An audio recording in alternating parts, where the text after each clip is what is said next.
Nearshore waters from Winthrop Harbor to Wilmette Harbor. Open Well, waters there's from your Winthrop first Harbor to activation. Michigan City out to Mid-Lake until 7:15 p.m. At 5:52 p.m., squally showers capable of producing waterspouts were located along a line extending from 8 nautical miles southeast of Racine to 12 nautical miles east of Winthrop Harbor to 19 nautical miles east of Waukegan Harbor, moving south at 15 to 20 knots. Hazard, waterspouts and abrupt wind shift with gusts 34 knots or greater possible. Source, radar. Impact, waterspouts can create locally hazardous seas.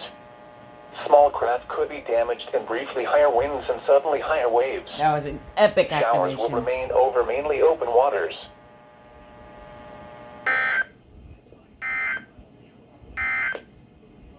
At 5 p.m.